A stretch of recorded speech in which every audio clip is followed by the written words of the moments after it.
Good morning बच्चों। Morning चेला। अरे यार तू तो जो है ऐसे ही बोलते हो, जो है क्वेश्चन राउत होता है, क्वेश्चन राउत ऐसे बेटा मत बोला करो, बिहेव किया करो।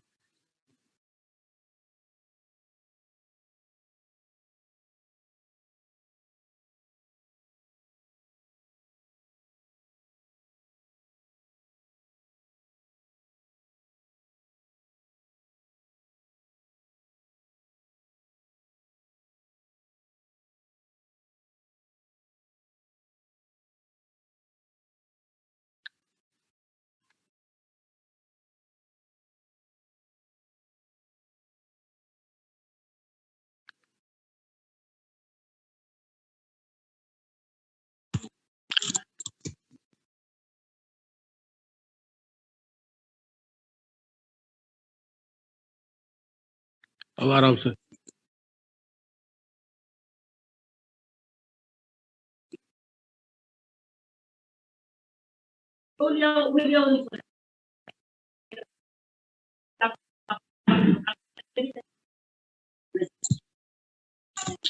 चलो बेटे, आप सामने आ रहा है जो है इंटरफेस।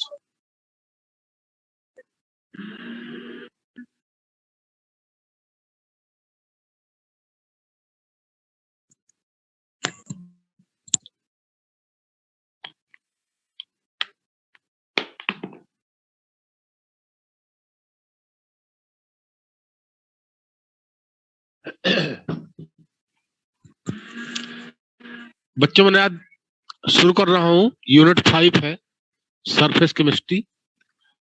बहुत इजी यूनिट है और मोस्टली थ्योरेटिकल पोर्शन है इसमें सारा, तो यही मैं चला आपको पढ़ाऊंगा जो है, ठीक है। तो बहुत अच्छा यूनिट है।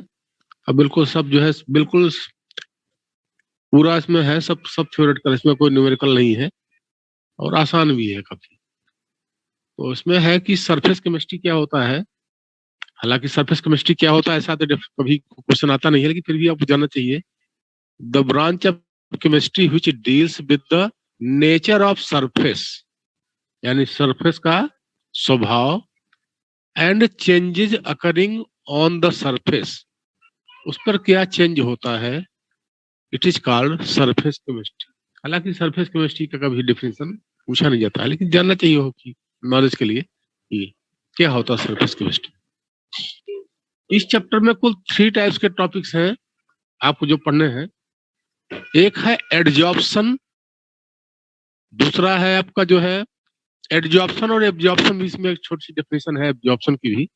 एडजॉर्प्शन भी पढ़ना है, एब्जॉर्प्शन पढ़ना है, इनका क्या डिफरेंस होता है वो भी पढ़ना होता है आपको। इसके बाद कौन कौन से फैक्टर होते हैं जो एडजॉर्प्शन को इफेक्ट करते हैं वो पढ़ना है। फिर क्या है एडजॉर्प्शन का हमारा यूज क्या है। तो एक पूरा टॉपिक तो ये हो गया, यानी एडजॉर्प्शन के बारे में।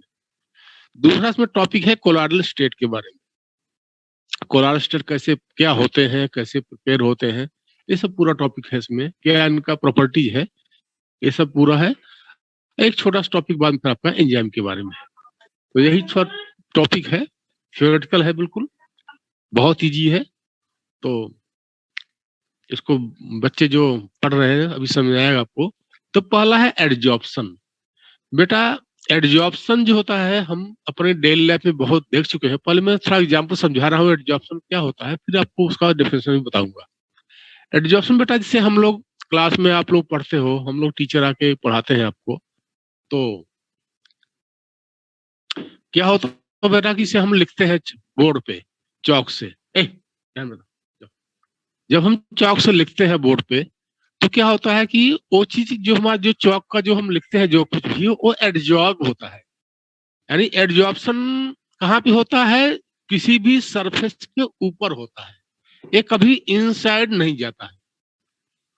ये क्या होता है इनसाइड जो है कभी भी नहीं। जैसे हम व्हाइट वॉशिंग कराते हैं तो व्हाइट वॉशिंग क्या होता है, जो व्हाइट वॉश का जो जो भी कलर होता है वो कहाँ पे होता है, वॉल के सरफेस पे होता है, न कि इनसाइड द वॉल।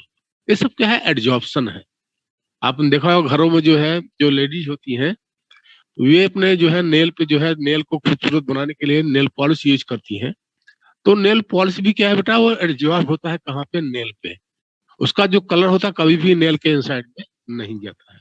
तो अभी ये मुझे लगता है सब बच्चों समझ में होगा, जो एब्जॉर्प्शन जो टॉपिक है ये कहाँ पे होता है, किसी भी सरफेस पे होता है। ये जो है कभी भी इनसाइड नहीं होता है। अच्छा, अब थोड़ा एब्जॉर्प्शन बताता हूँ। एब्जॉर्प्शन क्या है, जैसे मान लो कहीं पानी फैला हुआ है, पानी गिरा हुआ है थोड़ा सा जो है, और हमने क्या किया, वहां पे फोम रख दिया वहां पे। तो फोम क्या करता है, वाटर को एब्जॉर्ब कर लेगा, अपने अंदर सोख लेगा। एब्जॉर्प्शन है। यानी एब्जॉर्प्शन जो होता है, एब्जॉर्प्शन ABSORPTION, एब्जॉर्प्शन बेटा जो होता है वो इनसाइड द बॉडी होता है। एब्जॉर्प्शन कहाँ पे होता है, इनसाइड द बॉडी होता है। ठीक बेटा, एब्जॉर्प्शन कहाँ पे होता है, इनसाइड या थ्रू आउट द बॉडी होता है, और एडजॉर्प्शन होता है केवल सरफेस। तो मुझे लगता है अब बच्चों समझ आगे होगा कि एडजॉर्प्शन टॉपिक क्या है, एब्जॉर्प्शन टॉपिक क्या है। जैसे हम लोग जो है, मान लो अपनी बॉडी में कोई पर्सन, जैसे घर में लेडी देखा होगा, जो है कि जब बच्चे छोटे बच्चे होते हैं तो उनको देखा ऑयल से जो है उनकी मालिश करती है लेडीज। लेकिन देखा होगा कुछ समय बाद जो है ऑयल क्या होता है, बच्चे के जो है जो बॉडी में क्या होता है, एब्जॉर्ब हो जाता है, इनसाइड में चला जाता है वो। तो क्या है, एब्जॉर्प्शन है। और जो चीज होता है सरफेस पे, यानी जो मेन चीज इसमें यही है कि जो थ्रू आउट द बॉडी होगा, दैट इज होता है एब्जॉर्प्शन, ABSORPTION। और जो चीज होता है एट द सरफेस तो होता है एडजॉर्प्शन, उसे बोलता है ADSORPTION। तो मुझे लगता है आप लोग समझ होगा एडजॉर्प्शन क्या है, एब्जॉर्प्शन क्या है। तो मैं अब इसका आपको डेफिनेशन सुना रहा हूँ क्या होता है। आपके सामने लगा हुआ स्क्रिप्ट दिखाई पड़ रहा होगा कि the phenomenon of higher concentration of gases और liquids, the phenomenon of higher concentration of gases or liquids on the surface of the solid than in the bulk is called adsorption। यानी ये कहाँ पे होता है, सिर्फ सॉलिड के surface पे होता है। क्या चीज एब्जॉर्ब होती है, या तो लिक्विड एब्जॉर्ब होगी या फिर क्या होती है, गैसेस एब्जॉर्ब होगी। जैसे हम लोग जो है क्या करते हैं बेटा, कि जो व्हाइट वॉशिंग करते हैं तो क्या होता है, लिक्विड स्टेट में होता है, हालांकि सॉलिड भी होता है लेकिन लिक्विड स्टेट में होता है। यही है। तो व्हाट इज एडजॉर्प्शन, सब बच्चे इसका डेफिनेशन याद कर लीजिए। The phenomenon of higher concentration of gases और liquids on the surface of solid than in the bulk is called adsorption. Bulk means क्या होता है, सिर्फ सरफेस होता है, इनसाइड में नहीं होगा। जितना उसका पूरा अंदर भी जो उसका जो सरफेस है, जो एरिया उसका है, उसमें नहीं होगा, यानी वो बल्क में नहीं है। ठीक है, अब फिर क्या लिखा हुआ है, it is a surface phenomena. Adsorption कहाँ पे होता है, सरफेस पे होता है, because it takes place only on the surface of the substance. ठीक है, adsorption takes place due to the unbalanced force on the surface of solid. ये क्या होता है बताऊंगा आपको। जैसे यूं समझो बेटा, हम लोग अभी क्या होता है इस समय जो है पेंडेमिक चल रहा है, इसमें सिचुएशन जो है, तो आपको ही बोला जाता है, हम लोग भी देखो मोस्टली मास्क यूज करते हैं। तो मास्क यूज करते हैं क्योंकि जो हमारे जो बैक्टीरिया वगैरह है जो कोरोना के या दूसरे भी होते हैं, मास्क का फायदा ये है कि आपको फिर किसी पर्सन मान लो सर्दी जुकाम हुआ है तो आपको नहीं होगी अगर आप मास्क लगाए रहोगी तो। वो मान लो चाहे उसमें जो है, चाहे उसमें छींक आए उसको, चाहे उसको खांसी आए, लेकिन उसके वायरस जो है आप तक नहीं पहुंचेंगे अगर आप मास्क लगाए रहोगे। तो क्या है, वो क्या होता है, सिर्फ सरफेस पे, मास्क के सरफेस पे आएगा, ना कि मास्क के इनसाइड जाएगा, यानी आप तक नहीं पहुंचेगा। यही है। तो व्हाट इज एडजॉर्प्शन, बच्चे सब ध्यान समझ लीजिए। The phenomenon of higher concentration of gases और liquids on the surface of solid than in the bulk. Bulk मतलब जो भी उसका और एरिया है, लेकिन वहां ना कुछ नहीं रहेगा, खाली सरफेस पर रहेगा। It's called adsorption. It is a surface phenomena because it takes place only on the surface of the solid. Adsorption takes place due to the unbalanced force on the surface of the solid. इसको मैं थोड़ा समझाता हूँ, आप लोग कहोगे तो कहोगे क्या, मैं जब क्लास में आऊंगा तो आपको अच्छी तरह से और समझा दूंगा। इसको थोड़ा इमेजिन कीजिए आप जो है कि कोई एक आपका पार्टिकल है सॉलिड, वो इनसाइड में है, सर क्या है उसके जो है सब्सटेंस के इनसाइड में है। तो क्या होता है बेटा, वो जो पार्टिकल है सराउंडिंग जो उसके जो नेबर पार्टिकल्स होंगे उससे यूनिफॉर्मली अट्रैक्टेड होता है, उस पर कोई नेट पुल नहीं होगा। अब जो पार्टिकल कहाँ पे है, सरफेस पे है, जो पार्टिकल कहाँ पे है, सरफेस पे है, तो सरफेस पे उसके आगे कोई पार्टिकल है ही नहीं है, इसको मैं थोड़ा फिगर बना के आपको और भी बता दूंगा जो क्लास में, थोड़ा आज ऐसे समझ लो, जो है नहीं समझेगा कोई बात नहीं है, कोई ऐसा टॉपिक नहीं है, मैं आपको क्लास में अच्छी तरह समझा दूंगा इसको, ठीक है, बना के तब अच्छी समझा गया। तो लेकिन बस अगर आप इमेजिन कर सकते हो तो सभी समझो कि अब पीछे से जो पार्टिकल होंगे उसके नेबर पार्टिकल, वे उसको क्या करेंगे, इनवर्ड पुल तो करेंगे उसको, लेकिन आगे कोई पार्टिकल नहीं है उसके पास। वो क्या चाहेगा, वो चाहेगा कि आगे भी कोई पार्टिकल अगर हो जाए तो हमारा फोर्स बैलेंस हो जाएगा। यानी वहां पे जो जो पार्टिकल सरफेस पे जितने भी पार्टिकल है, नॉट मैं किसी एक पार्ट की बात नहीं कर रहा हूँ, जितने पार्टिकल सरफेस पे है सबका फोर्स क्या है, अनबैलेंस्ड है। और वे क्या चाहेंगे, कुछ चीज अगर एडजॉर्ब हो जाए तो क्या होगा, फिर उनका फोर्स क्या हो जाएगा, बैलेंस हो जाएगा। तो यही देखो मैंने यहाँ लाइन लिखी हुई है कि मैंने यहाँ देखो लिखा हुआ है, it takes place only on the surface of substance, adsorption takes place due to the unbalanced force on the surface of the solid. तो अनबैलेंस्ड फोर्स होता है, उसके कारण फिर क्या होता है, एडजॉर्प्शन होता है। एडजॉर्प्शन हो जाने के बाद क्या होता है, वो चीज क्या होती है, बैलेंस हो जाती है। ये चीज है इसमें, इसके बारे में थोड़ा सा मैं फिगर बना के और अच्छी तरह से क्लास में समझा दूंगा। तो आपने सीखा है चीज, एक चीज जो है। अब देखो बेटा, यहाँ पे आपके सामने एक यहाँ पे फिगर भी है, आप उसको देखिए ध्यान से। आप देखोगे बेटा, एक फिगर यहाँ भी है, मैं आपको थोड़ा समझा रहा हूँ, उसको दिखा रहा हूँ। एक फिगर देखिए बेटा, एक मिनट मैं आपकी अटेंडेंस लगाता हूँ।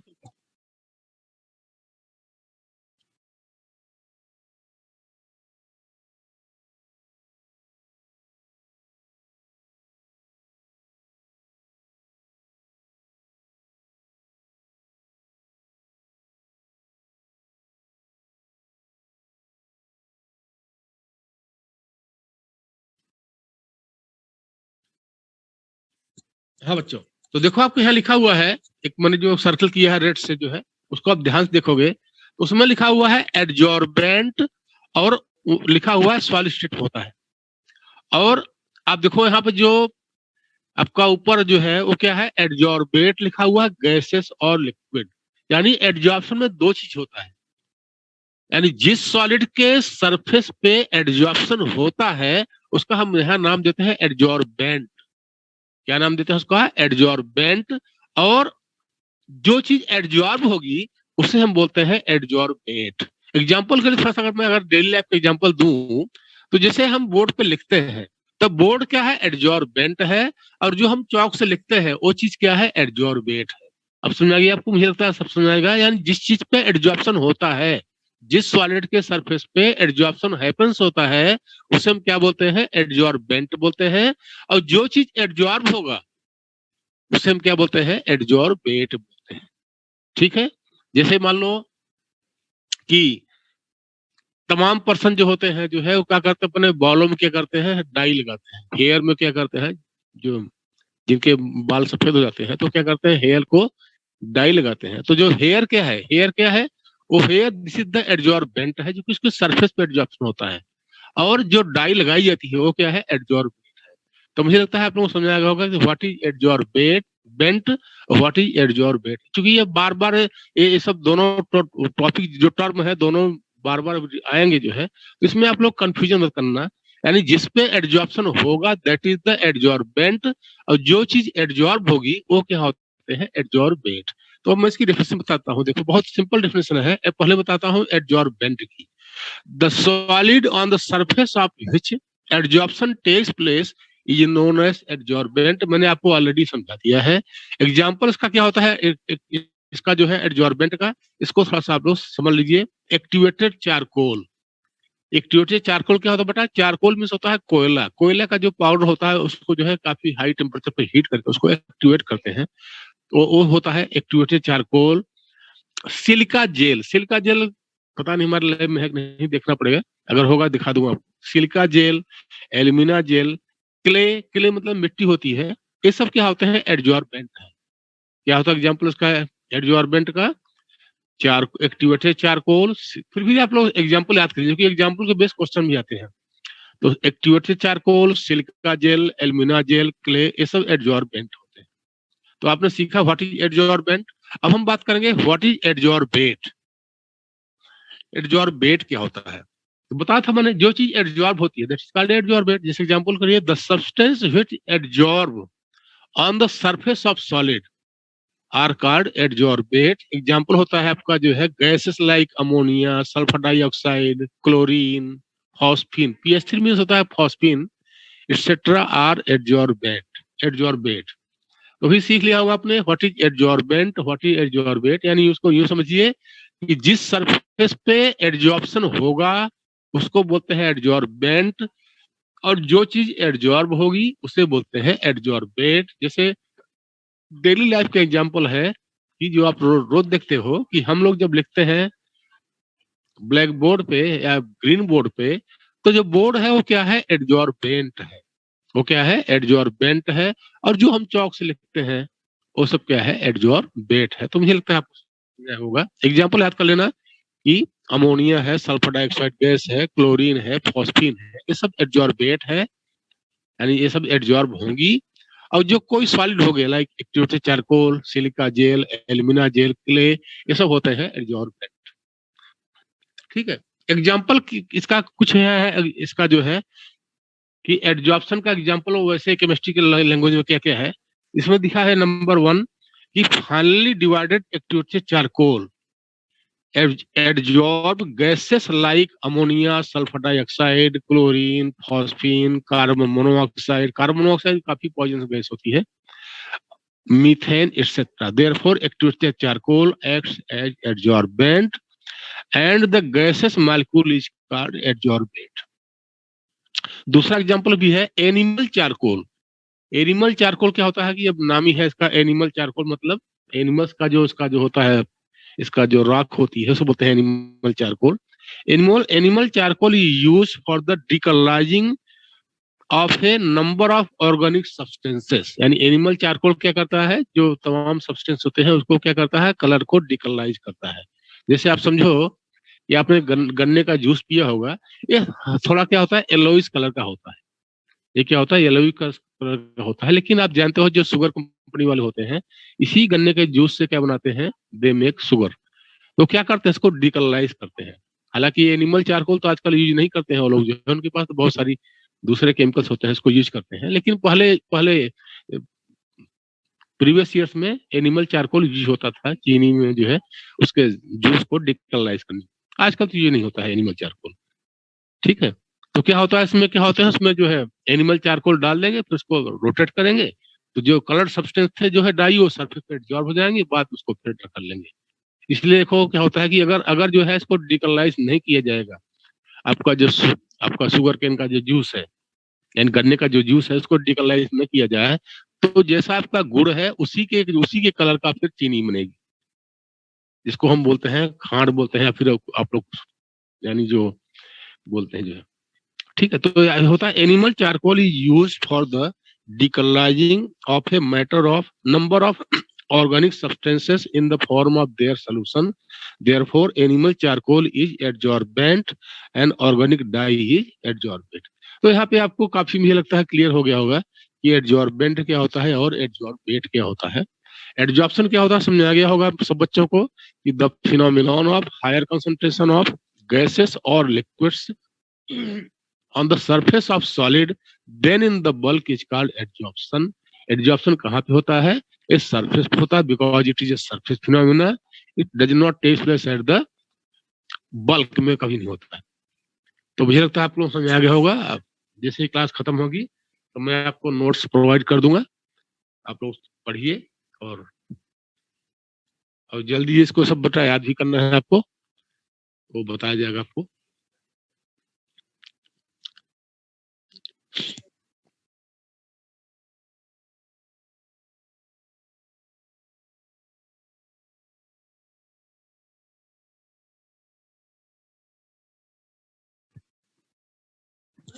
अब देखो बेटा यहाँ पे आपके सामने दिखाई पड़ रहा है एब्जॉर्प्शन। एब्जॉर्प्शन भी मैंने बताया था आपको शुरू में, जान गए होंगे। यहाँ देखो फिगर भी बना हुआ है बेटा, आप देखोगे जो है एब्जॉर्प्शन के नीचे फिगर बना हुआ है। तो देखो इसमें देखो एब्जॉर्प्शन देखा, क्या पूछ रहा है सर, बट हाँ बेटा ऐसा ही है। चौक जो है एब्जॉर्प्शन का एग्जाम्पल नहीं है, तो मैंने आपको समझाने के लिए बताया बेटा। ठीक है, आप समझिए इसको जो है कि जो चौक है, ठीक है आपने सही क्वेश्चन किया है, क्योंकि चौक तो क्या है, सॉलिड है। ठीक है बेटा, तो ये जो है खाली समझाने के लिए है कि एड्जॉर्प्शन कैसे होता है, इसलिए मैंने एग्जांपल दिया था आपको, जिससे कि आप जान जाओ कि एड्जॉर्बेट क्या होता है, एड्जॉर्बेंट क्या होता है, इसको अच्छी तरह समझाने के लिए। ठीक है, और मेरा पर्पस कुछ नहीं था, वो तो एग्जाम्पल जो केमिस्ट्री बेटा वही आपको करने हैं। एड्जॉर्बेट का, एड्जॉर्बेंट का एग्जाम्पल जो आपके नोट्स में बेटा वही पढ़ना है, बाकी हमने एग्जाम्पल जो समझाने के लिए दिया है आपको वो सब नहीं यूज करना है, वो सब लिखना भी नहीं है, वो तो मैंने खाली आपको इस टर्म को समझाने के लिए दिया है, बोला था। ठीक बेटा, तो जो आपको एग्जाम्पल बता एड्जॉर्बेट का, एड्जॉर्बेंट का एग्जाम्पल जो आपके नोट्स में है वही याद करना है। हमने जो आपके डेली लाइफ के एग्जाम्पल बताए हैं वो खाली इस टॉपिक को समझाने के लिए हमने अदर एग्जाम्पल दिया था, जिससे कि आप उसको टॉपिक को अच्छी तरह से समझ जाओ कि एड्जॉर्प्शन क्या होता है, एब्जॉर्प्शन क्या होता है। लेकिन एग्जाम्पल आपको जो मैंने अदर एग्जाम्पल बताए थे वो एग्जाम्पल आपको बताना नहीं है, बताना आपको कौन एग्जाम्पल है जो कि आपके इसमें नोट्स में मैंने दिया हुआ वही है, या फिर आपके जो एनसीईआरटी बुक में है वो एग्जाम्पल देना है आपको, क्योंकि हमने एग्जाम्पल एनसीईआरटी बुक का ही एग्जाम्पल लिखा है, लेकिन फिर भी आपको एनसीईआरटी फॉलो करना है, अदर एग्जाम्पल डेली लाइफ के आपको फॉलो नहीं करना। हाँ देखो बेटा, एग्जाम्पल भी मान सकते हो, देखो अभी आपके सामने फिगर है, आप देख सकते हो फिगर जन्म क्या है, टू इसमें क्या है बेटा, वेसल्स है, आप देख सकते हो टू इसमें वेसल्स है बेटा, एक वेसल में क्या है, दोनों में क्या है, मॉइस्चर है, दोनों में क्या है, मॉइस्चर है। आप देख सकते हो इसमें लिखा हुआ है, जो फर्स्ट जो आपका फिगर है उसमें लिखा है सिलिका जेल, और दूसरे में क्या है हमारा जो है एनहाइड्रस कैल्शियम क्लोराइड। ठीक है ना, तो सिलिका जेल के केस में देखो बेटा जो है कि जो एड्जॉर्प्शन हुआ है कहाँ पे हुआ है, जो हमारे जो मॉइस्चर था यानी वाटर वेपर्स जो थे वे कहाँ पे थे, केवल सिलिका जेल के सरफेस पे है। देखो आप देखो पूरा जो इनसाइड में जो बल्क में सिलिका जेल है वहां बिल्कुल इम्पटी कुछ नहीं है। आप देखो फिगर से बिल्कुल क्लियर हो रहा है कि जो मॉइस्चर है वो कहाँ पे हुआ है एड्जॉर्ब, सिर्फ सरफेस पे हुआ है, इनसाइड में कुछ भी नहीं है। और दूसरा जो केस है देखो वहां लिखा, नीचे लिखा हुआ है एब्जॉर्प्शन, वहां देखो जो एनहाइड्रस CaCl2 होती है ये क्या करती है, मॉइस्चर को एब्जॉर्ब हो जाती है। तो आप देख सकते हो कि जो मॉइस्चर है बेटा इसमें एनहाइड्रस कैल्शियम क्लोराइड केस में वो कहाँ पे है, पूरा इनसाइड द उसमें जो है कैल्शियम क्लोराइड के है, उस सरफेस पे कुछ भी नहीं है। सरफेस देखो आप बिल्कुल जो है देखोगे उसमें जो है कोई भी एब्जॉर्प्शन नहीं हुआ है। तो ये आपका है एड्जॉर्प्शन और एब्जॉर्प्शन। इससे क्लियर हो गया कि एड्जॉर्प्शन कहाँ पे होता है, सरफेस पे होता है, एब्जॉर्प्शन क्या होता है, through out the body of the substance होता है। इससे आपको क्लियर हो गया। अब मैं आपको समझाता हूँ कि व्हाट इज एब्जॉर्प्शन, क्या इसका डेफिनेशन यहाँ पे है। तो it is the phenomenon in which molecules of a substance are uniformly distributed. ये देखो इसका थोड़ा सा यहाँ मिट गया जो है, हो सकता है आपको, तो यहाँ उसका डेफिनेशन जो नीचे है उसमें क्लियर है, एब्जॉर्प्शन डेफिनेशन यहाँ नीचे क्लियर है। It is A phenomenon in which molecules of a substance uniformly distributed through out the body, इसे बोलते हैं हम एब्जॉर्प्शन। एब्जॉर्प्शन, एब्जॉर्प्शन क्या होता है तो आप मैंने कई बार बता दिया है कि the phenomenon of higher concentration of liquids और gases on the surface of solid than in the bulk is called absorption. तो एब्जॉर्प्शन और एब्जॉर्प्शन आपने देख लिया, इसका मैंने यहाँ लिखवा हुआ है the phenomenon of higher concentration of the phenomenon in which molecules of substances are uniformly distributed throughout the body of other substances, it is called absorption. ठीक है, it is a bulk phenomenon because it takes place throughout the body of the substance. For example, when anhydrous CaCl2 is placed in the environment of the water, then it absorb water. अब इसके बाद next topic आपका है कि what is the difference between adsorption and absorption. Adsorption और absorption में क्या अंतर है उसको हम बात करेंगे। तो फर्स्ट डिफरेंस में बेटा यही हो गया, जो फर्स्ट डिफरेंस है दोनों का डेफिनेशन हो गया, दोनों का डेफिनेशन आप ऑलरेडी जान गए हो। दूसरा है ये भी जानते हो डिफरेंस जो है कि इट इज सरफेस फिनोमेना, यानी ये कहाँ पे होता है, सरफेस पे होता है। और एब्जॉर्प्शन जो होता है वो कहाँ पे होता है, इट इज बल्क फिनोमेना, ये भी ऑलरेडी जानते हो। हाँ, अब जो थर्ड पॉइंट है इसका डिफरेंस में वो चीज समझिए। एब्जॉर्प्शन जो होता है बेटा समझो, it takes place rapidly in the beginning. Absorption जो होता है शुरुआत में बहुत तेजी से होता है, then it rate slowly decrease, उसके बाद उसका जो रेट होता है वो क्या होता है, धीरे धीरे वो क्या होता है, वो कम होते लगता है। लेकिन जो एब्जॉर्प्शन है, it takes place at uniform, ये एक समान रेट से होता है एब्जॉर्प्शन।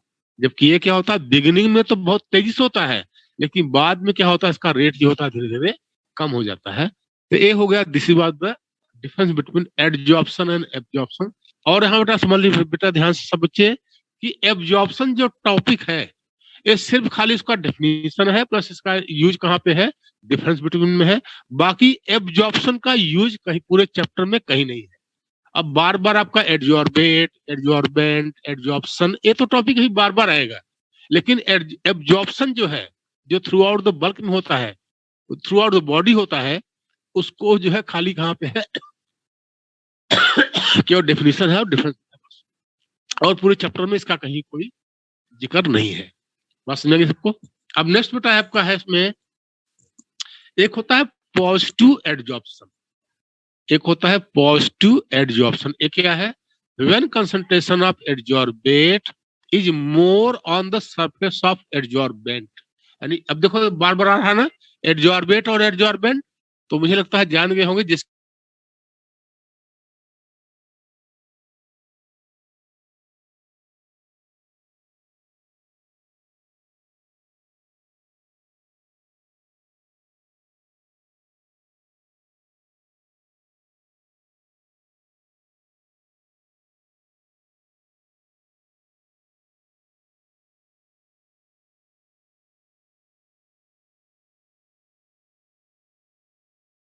क्लास में लिखवा दूंगा, लेकिन इसका डेफिनेशन इसमें लिखा नहीं है। डिसऑप्शन क्या होता है, the process of removal of adsorbate from the surface of adsorbent is called desorption. जैसे एग्जांपल के लिए, हालांकि एग्जांपल तो नहीं है, लेकिन आपको समझने के लिए अच्छा एग्जांपल है। जिसे हम बोर्ड पे पहले कुछ लिखते हैं तो हमारा एड्जॉर्प्शन हो है नहीं, लेकिन एक एग्जांपल के समझने के लिए, आपको टॉपिक को समझने के लिए, तो क्या होगा बेटा, हमारा एड्जॉर्प्शन मैंने कर दिया उसमें, अब हमने फिर बोर्ड से उसको रब कर दिया, तो क्या होगा, डिसऑप्शन हो गया। जो जो चीज एड्जॉर्ब सब्सटेंसेस को रब कर दिया तो क्या हुआ, डिसऑप्शन हो गया।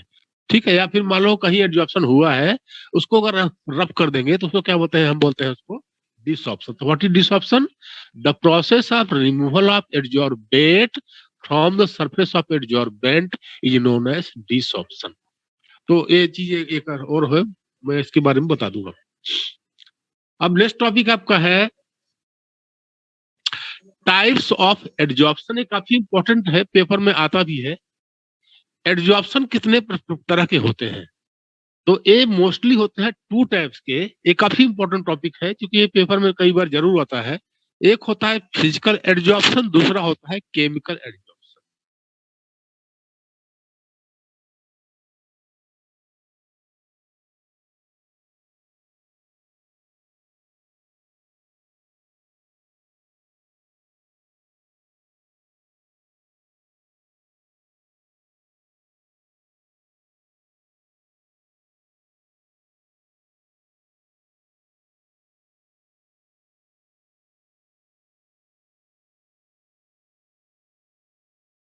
कि जो पार्ट के होते हैं एड्जॉर्बेंट से फिजिकल फोर्स के द्वारा अट्रैक्टेड होंगे, उसको बोलते हैं हम फिजिकल एड्जॉर्प्शन और डिसऑप्शन। और जब एड्जॉर्बेट के जो पार्टिकल होते हैं, मॉलिक्यूल होते हैं, वे अट्रैक्टेड होंगे by adsorbent through chemical bond, तब उसको बोलते हैं हम केमिसॉप्शन और केमिकल एड्जॉर्प्शन। अब क्या इनके बीच में डिफरेंस है, व्हाट इज द डिफरेंस, ये क्वेश्चन आता है पेपर में कई बार कई बार पूछा गया है, हर एक दो साल में, यानी गैप करने के बाद क्वेश्चन आता ही है। और तो what is the difference between, अब कम से कम इसमें 4 पॉइंट आपको पेपर में आता है लिखने के लिए। तो अगर आपका एग्जाम अगर होगा, मान लो अगर कोरोना ज्यादा परेशान नहीं करेगा, तो फिर एग्जाम जो रिटन में होंगे उसमें फिर ऐसे क्वेश्चन आते हैं कि आपको 4 पॉइंट इसका डिफरेंस लिखना है। तो फर्स्ट पॉइंट क्या होगा डिफरेंस में, आपको वही उसका हो गया एग्जाम्पल, सॉरी डेफिनेशन। आपने फर्स्ट उसमें टॉपिक में आपने इसको दे दिया डेफिनेशन। अब दूसरा समझिए क्या होगा, इट इज रिवर्सिबल। यानी हमारा जो फिजिकल एड्जॉर्प्शन होता है, क्या होता है, रिवर्सिबल होता है। रिवर्सिबल मीन्स क्या होता है, आपने मान लो एड्जॉर्ब हुआ, उसको हटा दिया, तो फिर से एड्जॉर्प्शन हो जाएगा वहां पे। इसको यूं समझिए, हालांकि एग्जाम्पल तो ये वैसे ही है जो है, लेकिन आपको समझाने के लिए बेस्ट एग्जाम्पल है कि हमने मान लो भाई बोर्ड पे जो है कुछ लिखा, पूरा बोर्ड भर दिया लिख लिख रिएक्शन जो है, और उसके बाद फिर मिटा दिया, फिर लिखा हमने, तो क्या हुआ, रिवर्सिबल हो गया। लेकिन जो केमिकल होता है इट इज इरिवर्सिबल, मतलब जब एक बार केमिकल बॉन्ड फॉर्म हो गया तो फिर अब उसमें कुछ नहीं होगा। जैसे एग्जांपल के यूं समझिए कि हम लोग जो है, अब आप लोग बेटा अपने कॉपी में लिखते हो, और आप जो है आपने कोई यूज किया पेन जो है, आपने रॉड यूज किया, कुछ भी यूज किया आपने जो है, लिखा जो है, तो बेटा आप जहाँ लिख दिया आपने, जो पेज भर दिए हैं, अब वहां दोबारा नहीं लिख सकते हो आप जो है, क्योंकि वो क्या है, परमानेंट हो गया, यानी वहां पे एक जो है आप उसमें नहीं कर सकते। लेकिन पेंसिल से अगर लिखोगे आप जो है, तो क्या होता है बेटा, वो चीज आप उससे मिटा सकते हो। यही है, तो हमारा जो फिजिकल एडजस्टर होता है दिस इज रिवर्सिबल होता है, यानी आप उसमें से फिर से उसको हटा दोगे और फिर से कर सकते हो, ये होता है इरिवर्सिबल। तो सिंपल ही है, it is reversible, it is irreversible. अब क्या होता है, it occurs at low temperature. जो हमारा फिजिकल एडजस्टमेंट होता है कब होता है, लो टेम्परेचर पे होता है, and when temperature increases then इसका जो रेट होता है क्या होता है, डिक्रीज हो जाता है। एडजॉर्प्शन का, एडजॉर्प्शन जो होता है लेस टेम्परेचर होता है, और टेम्परेचर इंक्रीज करने पर इसका जो रेट ऑफ एडजॉर्प्शन होता है वो क्या होता है, वो डिक्रीज होता है। लेकिन ये क्या होता है, it occurs at higher temperature, and when temperature increases then its rate of chemical adsorption initially increases, और बाद में फिर क्या होता है जो है, डिक्रीज करता है। यह एक काफी इंपॉर्टेंट पॉइंट है, इसको जो है समझ लें। जो फिजिकल एडजॉर्प्शन होता है it takes place at the lower temperature, and increasing temperature its rate क्या होता है तुम्हारा जो है, डिक्रीज करता है। जबकि केमिकल में क्या होता है, टेम्परेचर इंक्रीज करने से बिगिनिंग में तो केमिकल एडजॉर्प्शन का जो रेट है वो इंक्रीज करता है, after that it is decreases, एक मैक्सिमम पॉइंट जाने के बाद डिक्रीज करता है। इसका फिगर मैं आपको दिखा भी दूं, जो है यहाँ पे है, आप देख सकते हैं इसको जो है,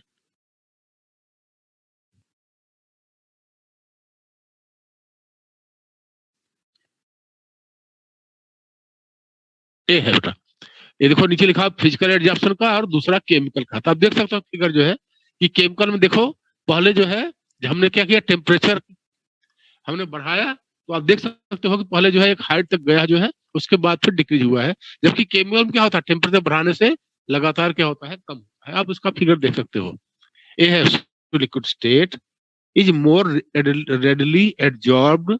For example, HCl, CO2, ammonia, etc. are absorbed more easily than the permanent gases like hydrogen, nitrogen, and oxygen.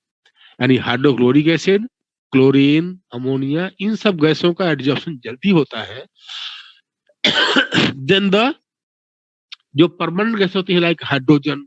क्या बेटा सर अब कल पढ़ा देना, हाँ ठीक बेटा, बस 5 मिनट, आपको साढ़े साढ़े 12 बजे छोड़ दूंगा, डोंट वरी, 12:30 1 घंटे पढ़ाने के बाद छोड़ दूंगा आपको, डोंट वरी। तो क्या तो बस यही समझ बेटा कि क्या है यहाँ पे, हाँ हाइड्रोजन, नाइट्रोजन, ऑक्सीजन का जो होता है एब्जॉर्प्शन, ये होता है देश होता है क्योंकि परमानेंट गैसें हैं। The liquefaction of a gas depends upon the critical temperature, ठीक है। If critical temperature is high then gas will be easily liquefied and easily absorb, ठीक है। क्रिटिकल टेम्परेचर क्या होता है, आपने 11th क्लास में पढ़ा होगा, इसमें सरफेस केमिस्ट्री में, सरफेस नहीं सॉरी स्टेट्स ऑफ मैटर में, कि the temperature above which A gas can not be liquefied, जिस टेम्परेचर के ऊपर जो है गैस लिक्विफाइड नहीं होती, that is called critical temperature. बस 2 मिनट के लिए बताता हूँ, नेचर ऑफ एडजॉर्बेंट, यानी इसको हम यूं भी कर सकते हैं surface area of the adsorption. तो आप जानते हो कि जब सरफेस एरिया ज्यादा होगा तो फिर एडजॉर्प्शन ज्यादा होता है, सरफेस एरिया कम रहेगा तो एडजॉर्प्शन कम होता है। तो यहाँ लिखा हुआ है the rate of adsorption depends upon the surface area of the adsorbent. Animal charcoal, silica gel, alumina are good adsorbent due to their porous nature and large surface area. When metal is finely divided then it has large surface area, therefore finely divided transition metals such as nickel, platinum, palladium, iron, cobalt etc are used as adsorbent। तो मैंने खाली 2 point बता दिया है, यानी एक होगा nature of the gas और दूसरा बताया नेचर ऑफ एडजॉर्बेंट। तो आज आपको बस इतनी पढ़ाऊंगा जो है। ठीक है।